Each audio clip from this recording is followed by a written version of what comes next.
teman-teman ya. Ikuti sarannya, ikuti nasihatnya, praktekkan, kerjakan, istiqomahkan. Ya, sebaik-baik penolong kita, yaitu Allah. Sebaik-baik pelindung kita, yaitu Allah. Sebaik-baik solusi, sebaik-baik nasihat, sebaik-baik petunjuk, sebaik-baik obat, yaitu Al-Quran dan Sunnah Nabi kita.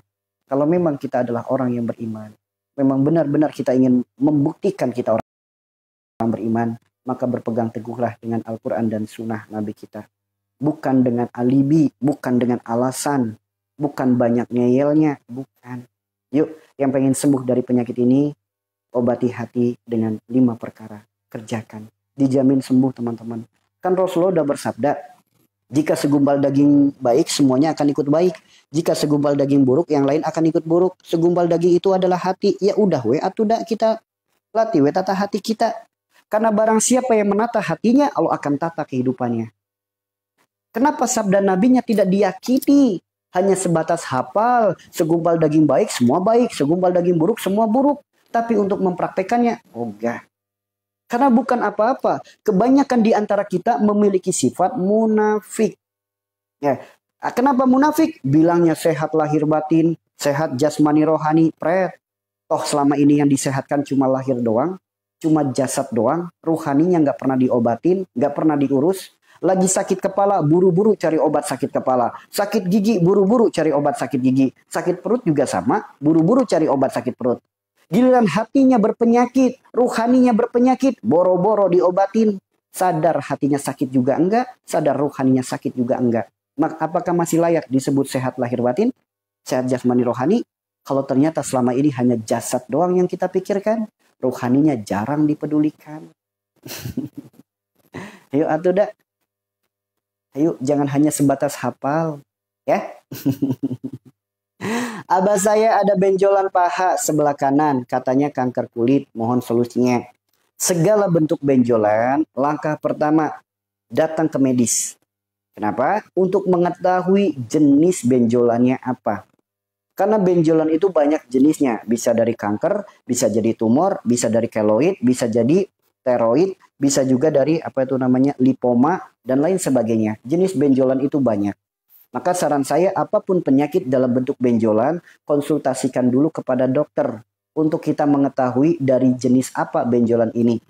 Kalau memang jenis benjolannya ini sesuatu yang berbahaya, maka segera lakukan tindakan penanganan yang cepat, ya. Nah, gitu. Kemudian lihat dulu sakitnya di bagian mana? Tadi disebutkan paha sebelah kanan. Paha itu di bawah leher disebutnya wilayah akhirat. Kanan disebutnya hablum minanas, perkara akhirat yang berhubungan dengan manusia, yaitu perkara silaturahim. Sok orangnya disuruh perbaiki silaturahim. Dengan siapa? Boleh jadi adanya perjalanan hidup yang merusak silaturahim. Pertama, orang tua. Yang kedua, mertua. Segera perbaiki silaturahimnya. Kemudian kepada saudara-saudara dekat, kepada keluarga, kepada kerabat, tetangga, teman, sahabat, perbaiki saja silaturahimnya. Ya. Kanker muncul lagi. Ada sebuah masalah, bilangnya sudah memaafkan, bilangnya sudah minta maaf, tapi masih terus diungkit-ungkit. Hal itu bisa jadi penyebabnya. Punya masalah nih dengan saudara, bilangnya udah ikhlas, tapi masih aja diungkit-ungkit. Padahal masalahnya udah zaman dulu, masih aja diingat-ingat, masih aja diungkit-ungkit. Nah, itu bisa jadi penyebabnya. Ya, itu bisa jadi penyebabnya. Kalau penyakit rahim, Masya Allah. Nih teman-teman, yang sudah mempraktekkan banyak banget teman-teman. Teman-teman yang punya masalah, yang pertama, headnya sakit. Headnya tidak lancar. Miom, kista, penebalan dinding rahim, kanker serviks, ISK, kandung kemih, kanker rahim, dan lain sebagainya, keputihan, bau, dan gatal. Sok, teman-teman yang punya penyakit di wilayah itu disebutnya wilayah Nabi Lut. Wilayah Nabi Lut itu apa? Berkaitan dengan apa? Lihat dalam Al-Quran, yaitu kaitannya dengan kecintaan berlebih. Bagi teman-teman yang memiliki masalah di wilayah itu, yuk, yang pertama, tundukkan kecintaan berlebih itu. Kepada siapa kecintaan berlebih itu? Harta, tahta, keluarga. Apapun itu, dalam bentuk harta kita, kedudukan kita, jabatan kita, gelar kita, barang kita, atau mungkin harta kita, atau mungkin peliharaan, binatang peliharaannya, atau keluarga kita, ketika ada kecintaan berlebih, segera mohon ampun kepada Allah. Yang kedua, lakukan terapi duduk. Lakukan terapi duduk. Teman-teman praktekin saja terapi duduk. 1 kali, 2 kali, 3 kali. Sok lihat perubahannya. Namun tetap ya, bukan hebat terapinya, tapi kesadaran akan kesalahan, kesadaran akan dosa, inilah jalan sembuhnya. Maka lakukan terapi duduk. Bagaimana terapi duduk? Silakan teman-teman buka profil saya. Di situ ada VT tentang terapi duduk. Ya, teman-teman ada yang sudah praktek terapi duduk? Teman-teman sudah ada yang praktek terapi duduk? Sudah ada yang praktek terapi duduk? Terapi duduk itu manfaatnya luar biasa sekali, teman-teman.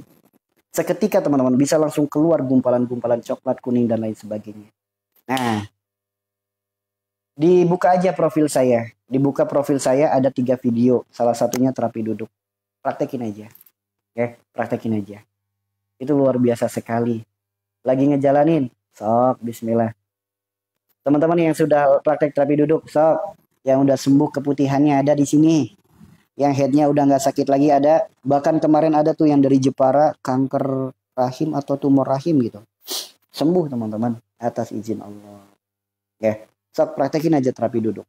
Teman-teman buka aja di VT saya, itu ada terapi duduk. Ya. Kanker PD itu juga ada pembahasan khusus saya. Kan ada kanan, ada kiri. Ini kan batas antara Musa, Ibrahim, Adam, Isa. Nah, kankernya PD kanan atau PD kiri. Karena penyebabnya berbeda. Penyebabnya berbeda. Ya, nih ya tadi saya udah sampaikan ada satu terapi. Yuk, sekarang kita nggak usah bicara tentang penyakitnya dulu. Yuk kita langsung praktekin terapinya. Ada satu terapi di mana terapi ini mendapatkan jaminan sembuh semua penyakit. Jadi nggak usah ditanya mau penyakitnya kanker kek, mau benjolan kek, mau stroke, mau asam lambung, mau ambeien, mau apapun. Ada satu terapi yang mendapatkan jaminan sembuh dari Allah. Mau terapinya? Mau terapinya? Saat kalau ada wanita gugurkan lewat Al-Quran surat Al-Maidah 89. Itu solusinya. Mau terapinya? Ya, kita praktekkan ya. Kita praktekkan. Gini teman-teman. Dalam Al-Quran, kisah tentang penyakit itu diabadikan oleh dalam Al-Quran, yaitu kisah Nabi Ayub alaihissalam. Di mana Nabi Ayub alaihissalam ketika lagi sakit, ada titik di mana Nabi Ayub itu marah, tidak terima. Istrinya pamit keluar, namun lama banget gak pulang-pulang. Begitu istrinya lagi di luar, Nabi Ayub bersumpah, nanti istriku pulang aku bakalan cambuk dia. Ya, itu sumpahnya Nabi Ayub saat itu. Begitu istrinya pulang, posisi seperti orang marah, Nabi Ayub menanya kepada istrinya, istriku, kamu habis dari mana? Apa jawab istrinya? Karena melihat suaminya nanyanya sambil marah, akhirnya istri Nabi Ayub membuka kerudungnya. Aku habis jual rambut, buat kita makan. Karena semenjak kamu sakit, semua harta kita habis untuk makan. Sudah tidak ada lagi yang dijual, tinggal sisa satu yaitu rambut saya. Maka saya jual rambut saya untuk kita makan. Melihat perjuangan istrinya seperti itu, Nabi Ayub sedikit menyesal. Kenapa tadi saya marah-marah? Bahkan saya sampai bersumpah. Akhirnya istri Nabi Ayub, istri Nabi Ayub memberikan saran kepada Nabi Ayub. Wahai suamiku, engkau kan Nabi. Engkau sakit udah lama banget. Bahkan dari sakitmu kita udah nggak punya apa-apa. Sok atuda minta sama Allah supaya diberikan sembuh. Pasti kamu sembuh kok. Nabi Ayub, lah tidak. Aku malu mau minta sembuh. Karena aku sehat sekian lama, aku sakit baru sebentar, masa aku mau minta sembuh. Tapi atas desakan istrinya, akhirnya Nabi Ayub berdoa kepada Allah. Doanya diabadikan dalam Al-Quran. Doanya diabadikan dalam Al-Quran surat Al-Anbiya ayat 83. Apa doanya? Robbi animasani yaduru wa anta arhamur rahimin. So, teman-teman mungkin pernah dengar doa itu. Nah, doa itu, ya Allah, hamba sakit, tapi nggak apa-apa ya Allah. Engkau maha pengasih, maha penyayang. Ya, dia mau minta sembuh, tapi malu. Tapi Allah tahu isi hati Nabi Ayub. Nabi Ayub pengen sembuh. Maka Allah pun berfirman, dijawab doanya. Gugurkan dulu sumpahmu. Yuk, teman-teman yang pengen sembuh dari penyakit, gugurkan dulu sumpahnya. Sumpah yang mana? Banyak banget. Dari sumpah syahadat sebelum ruh ditiupkan, belum janji-janji kita, sumpah-sumpah kita. Banyak sekali teman-teman. Belum ijab kabul kita, belum sumpah serapah kita, belum ucapan-ucapan kita. Yang paling sederhana, cup, nak, diam, nanti beli permen, anaknya diem. Udah belum dibeliin permen. Gugurkan ucapan-ucapan itu, gugurkan semuanya. Karena hukumnya wajib ada di Al-Quran surat At-Tahrim ayat 2. Hukumnya wajib untuk menggugurkan ucapan itu. Maka siapapun yang pengen sembuh, yuk gugurkan ucapannya. Kalau nggak digugurin gimana? Allah bersumpah dalam Al-Quran surat Al-Imran ayat 77. Apa sumpah Allah? Allah bersumpah bagi orang-orang yang bersumpah. Allah tidak akan memberikan tempat di akhirat. Allah tidak akan menyapanya, tidak akan memperhatikannya, dan tidak akan mensucikannya. Nih, kalau nggak digugurin bahayanya. Maka gugurin sumpahnya, gugurin ucapannya. Bagaimana cara menggugurkannya? Al-Quran surat Al-Ma'idah ayat 89. Yaitu dengan cara berkafarot. Baca sendiri suratnya, baca ayatnya, silakan kerjakan. Nah, akhirnya karena Nabi Ayub tadi sumpahnya ingin mencambuk istrinya, ia nggak tega mau menyakiti istrinya. Akhirnya Allah memberi saran, ya udah, ambil rumput, cambuk istrimu dengan rumput. Inilah pentingnya menggugurkan sumpah. Penting, harus, wajib. Makanya gugurin sumpahnya. Begitu sumpahnya sudah digugurin, Allah berfirman kepada Nabi Ayub, memerintahkan Nabi Ayub untuk apa? Untuk menghentakkan kaki ke bumi. Setelah menghentakkan kaki ke bumi, muncul air keberkahan. Dari situlah sumber kehidupan. Maka kita jalankan yuk, kita ikuti. Berawal dari apa? Mohon ampun kepada Allah. Yang kedua, gugurkan sumpah-sumpah kita. Emang masih ada yang ingat? Kenapa? Para ulama menyampaikan hancurnya manusia karena nafsunya, hancurnya manusia karena lisannya. Lisan bisa menghantarkan seseorang kepada puncak kejayaan, lisan bisa menghantarkan seseorang kepada jurang kehancuran. Lisan adalah sesuatu yang paling mudah diucapkan, paling sulit untuk diingat. Maka untuk mengingat sumpah kita begitu sulitnya. Namun yakinlah, manusia tidak ada satupun yang hidup tanpa bersumpah. Yang hidup tanpa melanggar sumpah. Mustahil.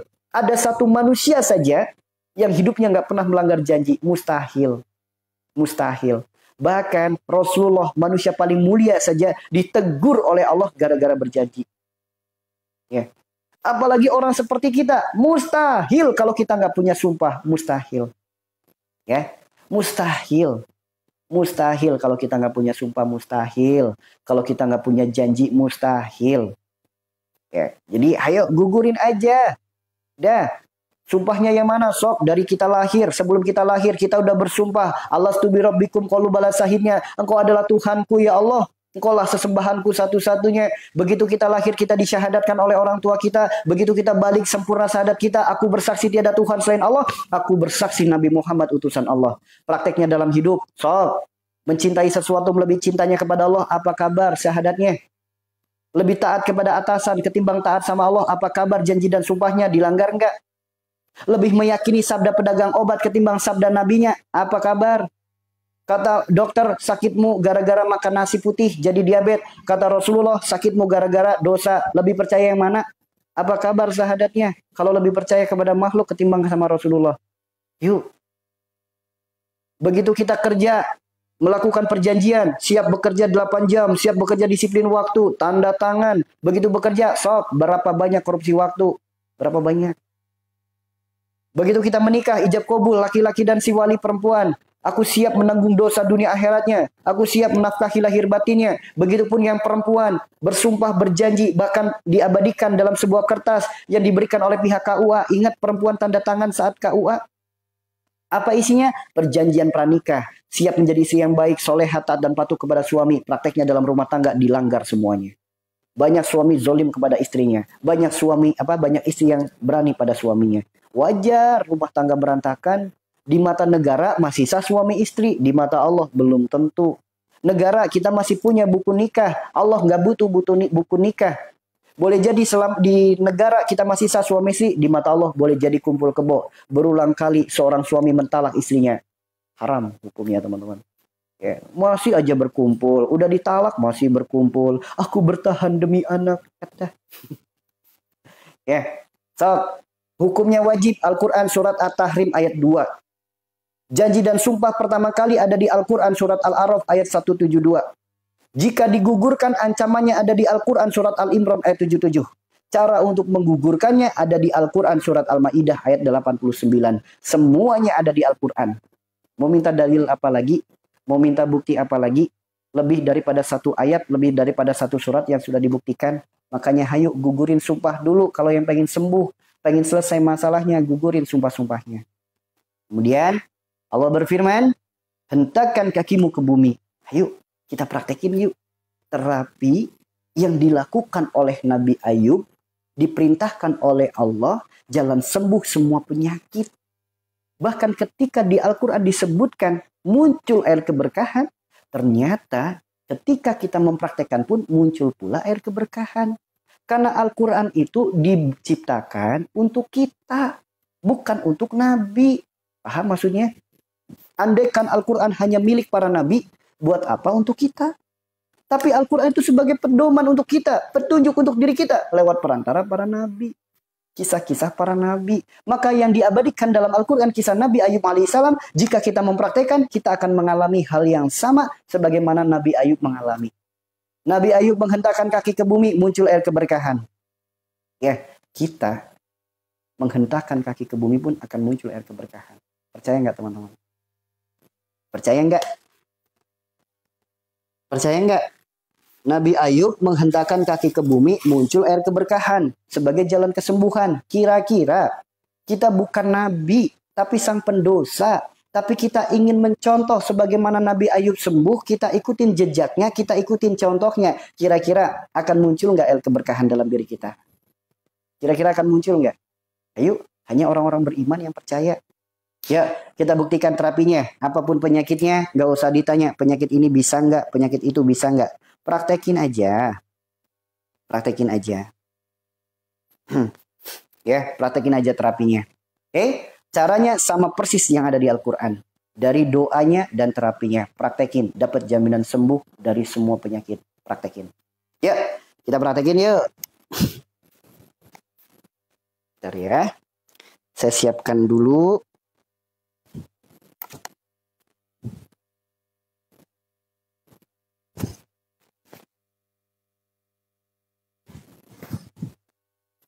Bentar.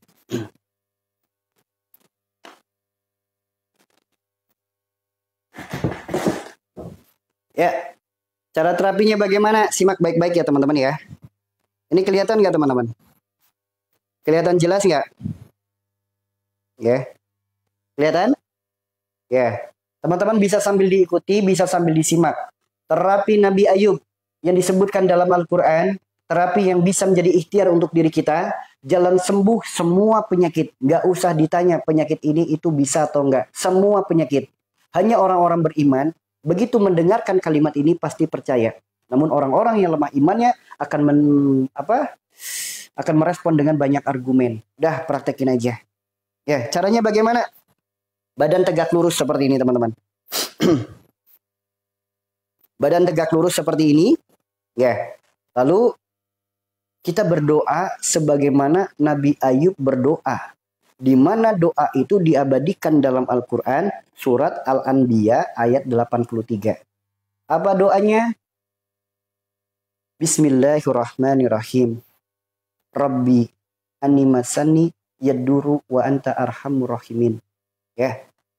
Kalau bahasa Indonesianya, ya Allah, hamba sakit, Engkau maha pengasih, maha penyayang. Hamba mohon kesembuhan darimu ya Allah. Itu kalau bahasa Indonesianya. Nah, dagu lalu tempelin ke dada. Dagu tempelkan ke dada. Lalu angkat kaki kita sebelah kanan. Kanan dulu ya, angkatnya ke depan. Ke depan tuh seperti ini teman-teman. Ya, bukan diangkat ke atas. Kalau atas kan kayak gini. Nah, ini diangkatnya ke depan. Angkat ke depan. Lalu baca doa. Bismillahi Allahu Akbar. Hentakkan kakimu ke bumi. Nah, saat menghentakkan kaki, yang kiri diangkat, yang kanan yang kanan menghentakkan, yang kiri diangkat. Kita ulangi ya. Bismillahi Allahu Akbar. Bismillahi Allahu Akbar. Bismillahi Allahu Akbar. Kaki kanan 7 kali, kaki kiri juga 7 kali. Sok praktekin. Bismillahi Allahu Akbar. Bismillahi Allahu Akbar. Bismillahi Allahu Akbar. Sok kita buktikan bersama-sama bahwasanya Al-Quran adalah mukjizat yang nyata. Teman-teman mempraktekkan terapi ini, seketika apa yang disebutkan dalam Al-Quran kita rasakan pula. Apa yang disebutkan dalam Al-Quran akan muncul air keberkahan. Sok teman-teman praktekin. Ya, teman-teman praktekin, seketika akan muncul keringat bercucuran dari tubuh kita. Terapinya sangat sederhana, terapinya sangat mudah, tapi mendapatkan jaminan sembuh dari Allah. Sok teman-teman. Ya, terapinya sangat mudah, gak capek, gak butuh waktu lama, tapi dapat jaminan sembuh dari Allah. Sok, dengan kita melakukan terapi itu, sok yang udah praktek ada nggak? Detak jantungnya langsung kencang? Nafasnya langsung ngos-ngosan, ada nggak? Sok, dari jantung adalah kolbu adalah hati dengan kekuatan zikrullah. Bismillahi Allahu Akbar. Jantung memompa darah. Setiap darah yang terpompa mengalir darah zikir. Setiap organ tubuh yang bermasalah teraliri darah zikir, maka sembuh segala penyakitnya. Begitupun tentang nafas, paru-paru kita memompa oksigen dalam tubuh kita. Ketika dengan kekuatan zikrullah, Bismillahi Allahu Akbar, segala oksigen yang mengalir dalam tubuh kita jadi jalan sembuh segala penyakit kita. Kenapa telapak kaki yang dihentakkan? Karena ternyata di bawah telapak kaki kita terdapat jutaan saraf untuk seluruh organ tubuh kita. Maka silakan dipraktekin teman-teman. Ya, silakan dipraktekin. Apapun penyakit Anda, nggak usah ditanya. Penyakit ini bisa nggak? Penyakit itu bisa nggak? Bahkan setelah terapi seperti ini, tidak sedikit yang muntah. Tidak sedikit yang mendadak BAB. Tidak sedikit yang langsung diare. Tidak sedikit yang langsung lemes, merinding. Sok praktekin. Dahsyatnya terapi yang diajarkan oleh Nabi Ayub, dicontohkan oleh Nabi Ayub atas firman Allah Tuhan kita. Praktekin. Praktekin, teman-teman. Doanya ada di Al-Quran. Surat Al-Anbiya ayat 83. Ya. Doanya ada di Al-Quran, surat Al-Anbiya ayat 83. Sehari berapa kali? 1 kali cukup. Setiap pagi. Ya. 1 kali cukup setiap pagi. Teman-teman yang udah mempraktekkan, ada yang mual nggak? Ada yang mual? Ada yang langsung ngos-ngosan, keringat bercucuran? Ada nggak? Ada yang mendadak pengen BAB? Ada nggak teman-teman? Sok praktekin dahsyatnya terapi ini. Mual? Masya Allah. Sendawa, keringat bercucuran nggak? Sok pegang tangannya langsung dingin nggak? Pegang daun telinganya langsung dingin gak? Pegang telapak kakinya langsung dingin gak? Pegang teman-teman. Kayaknya ayo. Sembuh itu mudah, sembuh itu murah. Sembuh itu gratis. Bagi siapa? Bagi yang mau. Bagi yang mau. Yang gak mau mah gak udah, gak usah. Bagi yang mau aja. Ya, sok atau dipraktekin. Iya. Pokoknya gitu rasanya. Pokoknya segala yang kotor, yang buruk, yang tidak baik, yang mengganggu asbab sakit, penyakit, bahkan gangguan goib, itu juga ikut keluar. Ikut keluar. Makanya dahsyat teman-teman, terapi ini tuh dahsyat. Lantas bagaimana jika orangnya udah nggak bisa berdiri? Orangnya hanya bisanya tidur. Bisa nggak melakukan terapi ini? Bisa. Pakai apa? Pakai bilah bambu. Teman-teman cari bilah bambu kurang lebih lebarnya 2 jari. Atau bisa juga beli sahabat rotan. Banyak di toko online. Nah, ibarat kata ini bilah bambunya ya. Kan ada bagian kulit, ada bagian dalam. Bagian kulitnya pukul-pukul di daerah telapak kaki seperti ini. Kalau bisa pakai sabet rotan, murah 30.000 dapat 20 batang. Ya, beginiin aja telapak kakinya. Rutin aja, sok praktekin teman-teman. Ya, praktekin. Dahsyatnya luar biasa. Ya, mau diulangi lagi? Mau diulangi lagi? Ya, kita praktekin lagi ya. Kita praktekin lagi ya. Nama terapinya yaitu terapi Nabi Ayub. Oke? Nama terapinya terapi Nabi Ayub. Disebutkan dalam Al-Quran surat Shad ayat 42. Bagaimana terapinya? Pertama, kita baca doa dulu. Doa Nabi Ayub ketika mengharapkan, memohon kesembuhan dari Allah. Doanya ada di Al-Quran surat Al-Anbiya ayat 83. Doanya seperti apa? Bismillahirrahmanirrahim. Rabbi anni masani yaduru wa anta arhamur rahimin. Kemudian dagu kita tempelkan ke dada. Dagu kita tempelkan ke dada. Lalu angkat kaki kanan kita. Angkatnya ke depan, bukan ke atas. Kalau atas kan kayak gini ya. Kalau ini ke depan. Ya, angkat ke depan lurus, jangan miring. Kemudian baca doa Bismillahi Allahu Akbar. Hentakan. Saat kaki kanan menghentakkan, kaki kiri diangkat. Kita ulangi sampai 7 kali. Bismillahi Allahu Akbar. Bismillahi Allahu Akbar.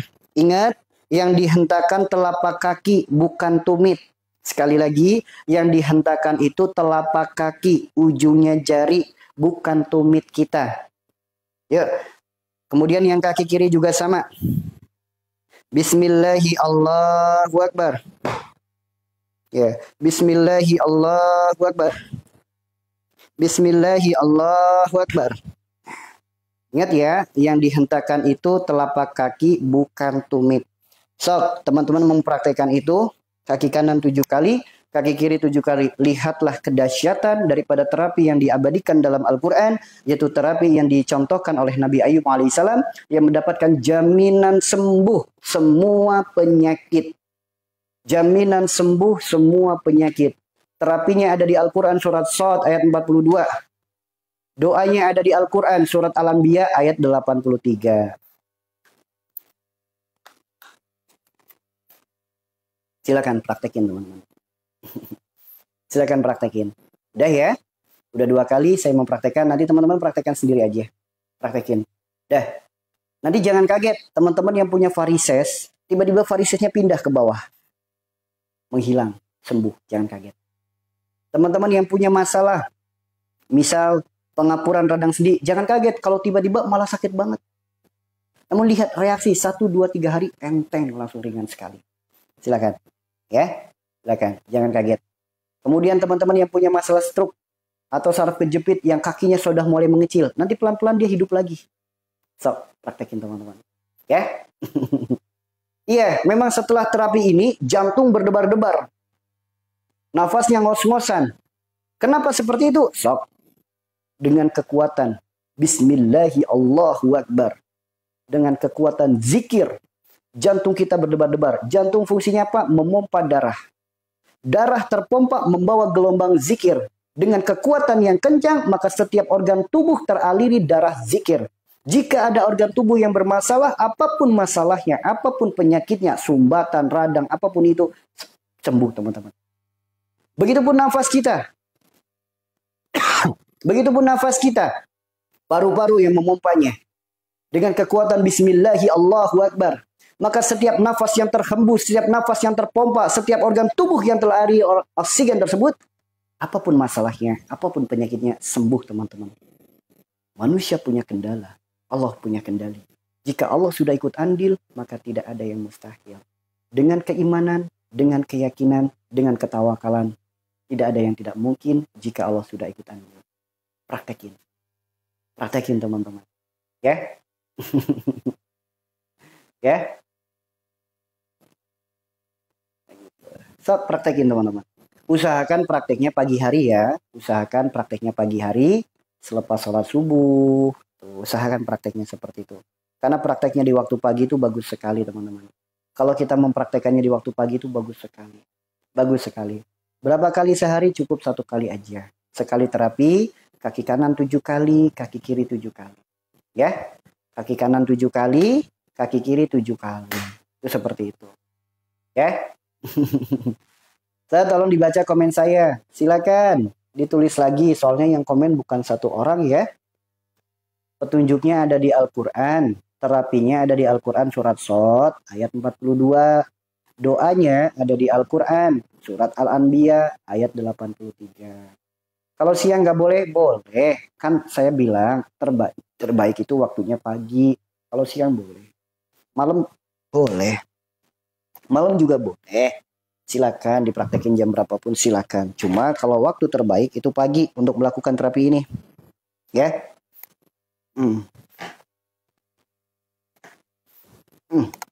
Gitu ya teman-teman ya. Udah paham semuanya? Silakan dipraktekkan terapi ini. Silakan.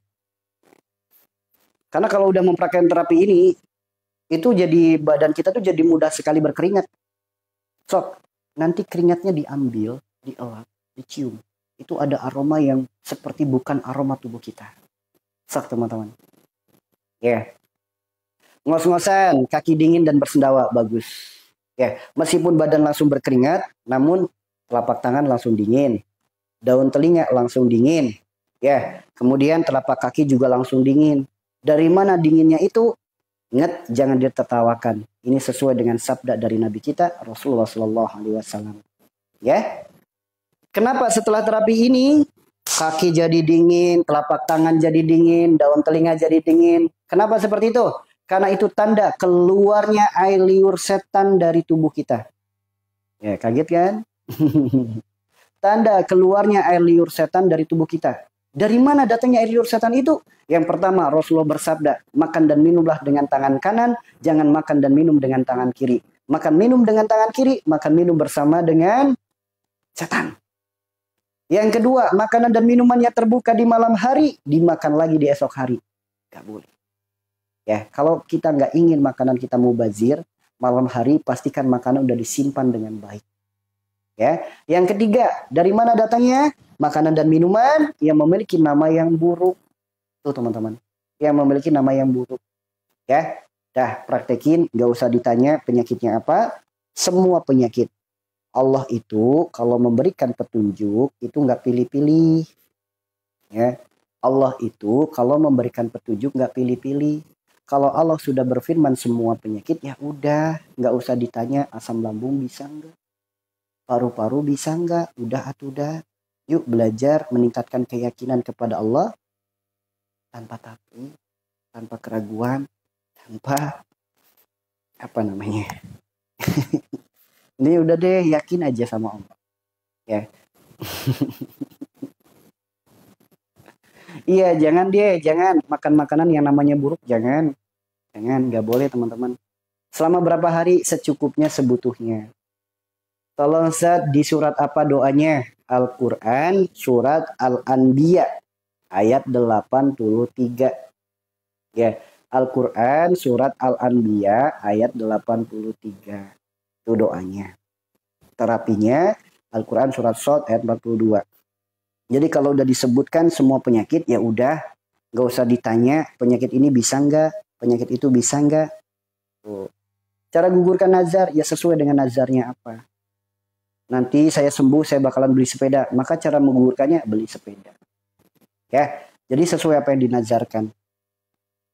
Nazar itu cara menggugurkannya sesuai dengan apa yang dinazarkan. Seperti itu ya. Ya karena banyak Al-Anbiya 83. Al-Anbiya 83, terapinya Shad 42.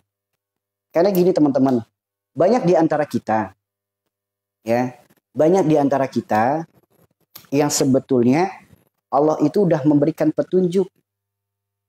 Sok, bagi yang teman-teman nanya terapi, sok, Al-Quran udah menyebutkan, Shad ayat 42. Tapi banyak yang nggak percaya.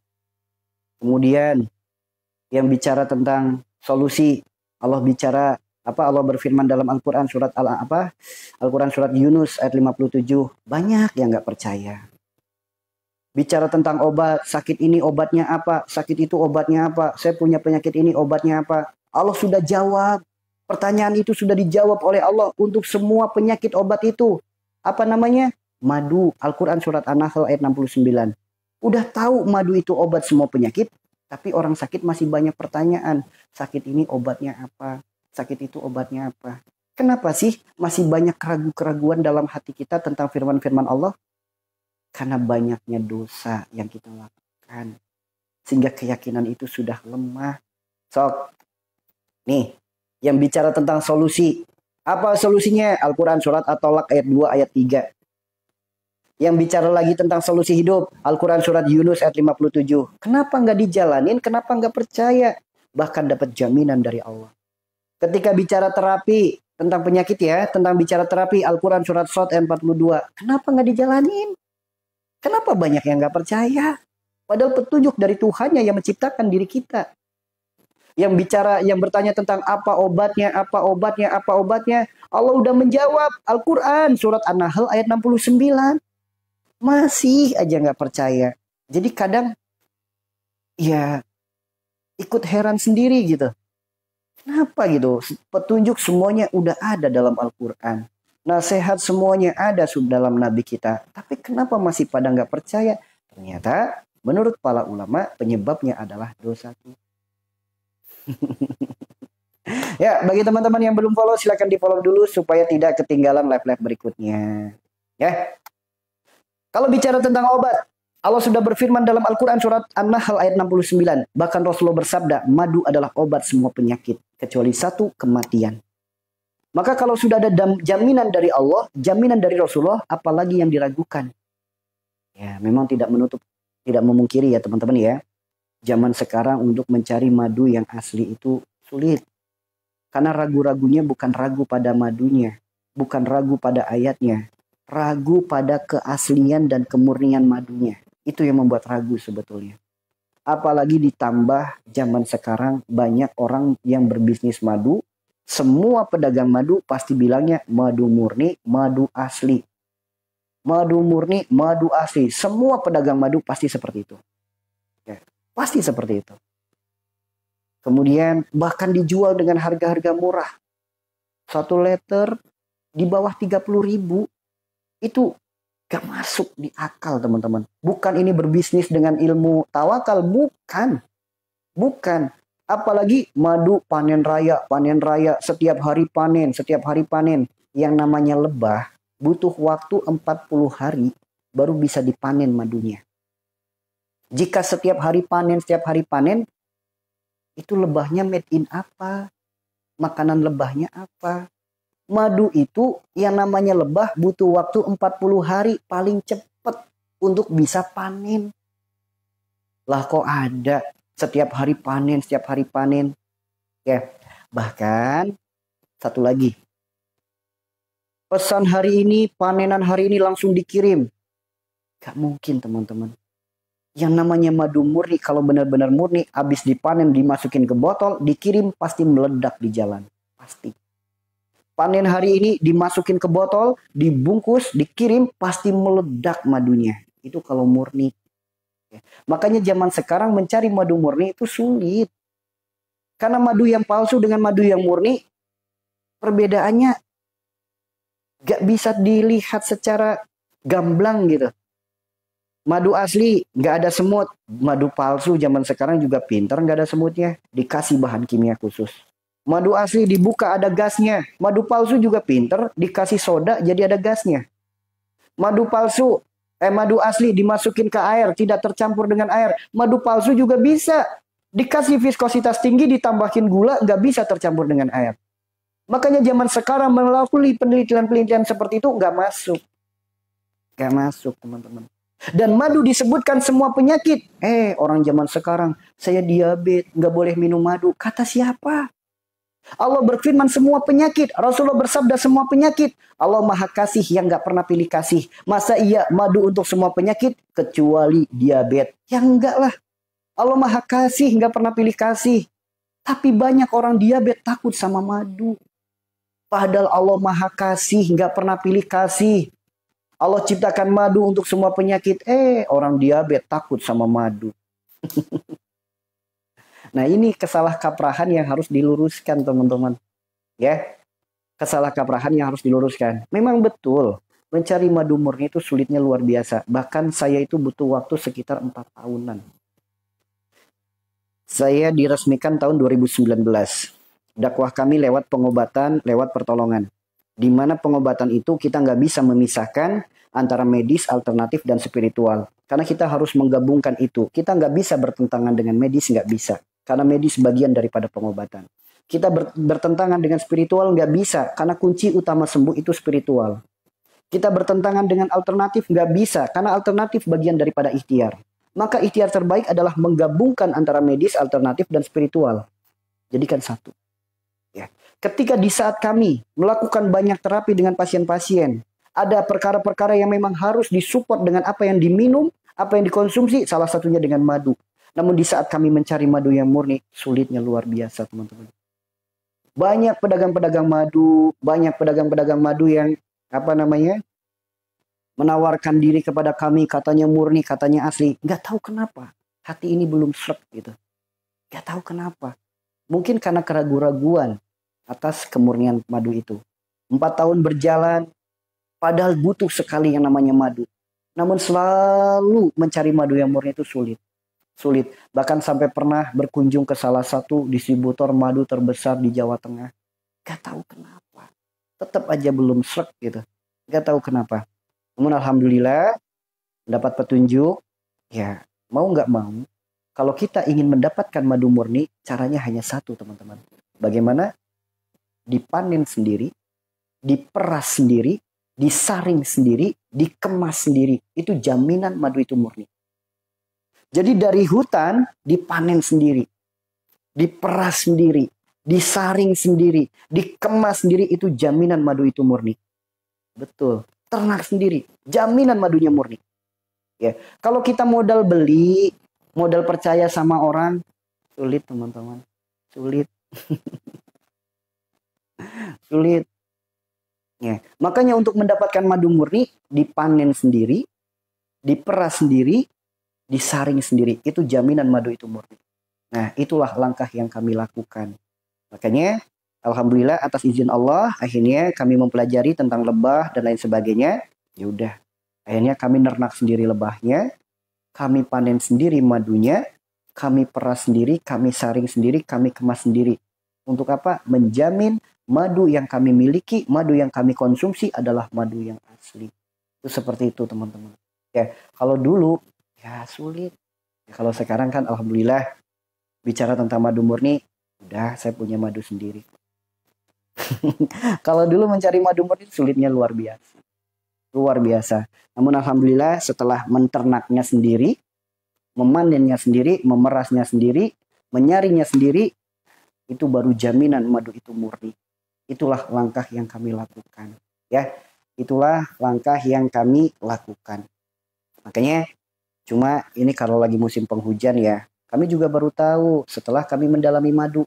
Ternyata ketika musim penghujan, madu itu nggak bisa dipanen.